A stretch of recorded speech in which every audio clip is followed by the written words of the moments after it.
Good evening guys, welcome back to my আৰ্মেন blog. আকৌ এটা নতুন ব্লগ আপোনালোকৰ আগত। আৰু আজি হৈছে শিৱৰাত্ৰি 26 ফেব্ৰুৱাৰী।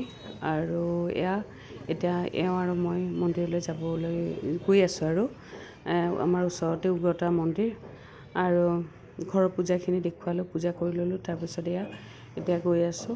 আজি গোটেই দিনটো ৰাতিপুৱাৰ পৰা লাগিছে, সেইকাৰণে ইমান এটা ভিৰ নহ'ব যেন লাগিছে। আৰু মই এতিয়া গোঁসাইৰ চাকিখিনি লৈ আছোঁ। আৰু এতিয়া গাখীৰ চাকিখিনি ঘৰৰ পৰা আনিছোঁ, বেলপাত আনিছোঁ, গোটেইখিনি আনিছোঁ। আৰু এইখিনি লৈ পেলাই কেমেৰাটো ধৰিছে আজি অকণমান। শ্ৰী উগ্ৰতাৰা মন্দিৰ, আমাৰ ইয়াৰ উগ্ৰতাৰা দেৱালয়। আৰু আগতেও দেখুৱাইছিলোঁ এই মন্দিৰ, খুবেই জাগ্ৰত, খুব ভাল লাগে। ইয়াতে শিৱ মন্দিৰটো মাৰ মন্দিৰ যিহেতু, গতিকে শিৱ মন্দিৰ আছেই। আৰু তাকে এইখিনি আজি খুব ধুনীয়া এটা দিন। আৰু আজি ৰাতি এনেকৈ ইয়াতে ভোগো খুৱায়। আৰু এতিয়া সন্ধিয়া সময়ত পূজা ষ্টাৰ্ট হোৱাই নাই। তাকে এতিয়া দেউহঁতক সুধিলোঁ, পূজা ষ্টাৰ্ট হ'ব, অলপ দেৰিকৈ হ'ব।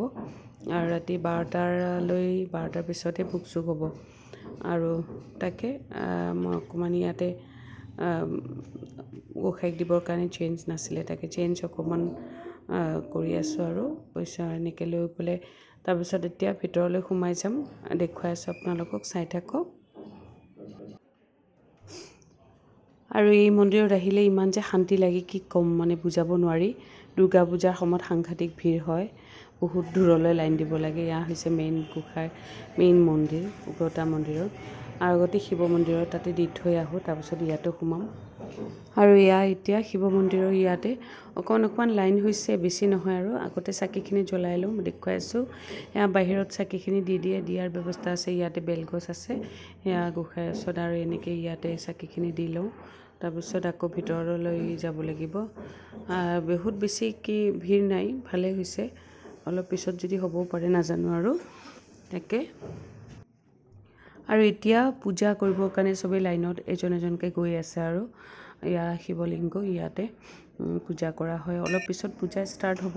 আৰু মই পূজা কৰি উঠিলোঁ। তাৰপিছতে এনেকৈ পূজা কৰি থকাততো এনেকৈ ভিডিঅ' ল'ব নালাগে, ভালো নালাগে, মনটো ভাল নালাগে। আৰু কেনেকৈ নিজৰ ভাল নালাগে, সেইকাৰণে লোৱা নাই আৰু সেইবিলাক। তাৰপিছত সেৱা কৰি পেলাই গুচি গ'ল।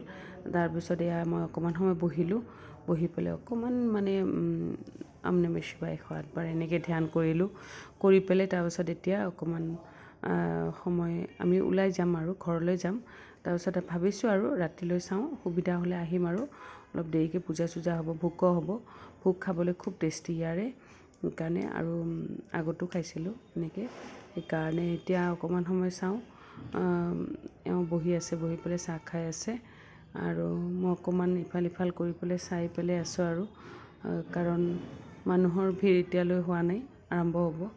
আৰু ল'ৰা ছোৱালীবিলাকে এনেকৈ এইখিনি ইয়াতে মানে বিভিন্ন ধৰণৰ, কোনোবাই মনসা পূজা দিয়ে, কোনোবাই যোনে যি পূজা দিয়ে, নাৰায়ণ পূজা দিব পাৰে, কালী পূজা দিব পাৰে। সেয়া আৰু ভোগ চোগ হয়, আগতীয়াভাৱে দি গ'লে হ'ল। যিসকল জানে আৰু তেখেতসকল দিয়ে, আৰু যিবিলাক মানে ওচৰৰ মানে জানা মানুহ।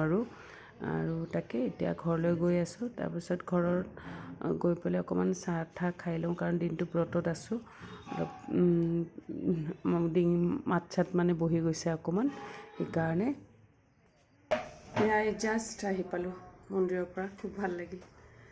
আজি আৰু কামখিনি হৈ গ'ল। তাৰপিছত আকৌ নেক্সট কালি স্কুল আছে, শিৱৰাত্ৰি বুলি পেলাই আজি এইখিনি হৈ গ'ল। ঘৰৰ পূজাখিনিও কৰিছোঁ। এবাৰ পূজা কৰি আহিলোঁ, এতিয়া আকৌ আমি ভোগ খাব গৈ আছোঁ। পূজা হৈ আছে, চাওঁ কি হয়। ৰাতি এতিয়া চব বন্ধ কৰি লৈছে। আৰু আমি দুটা খোজকাঢ়ি গৈ আছোঁ।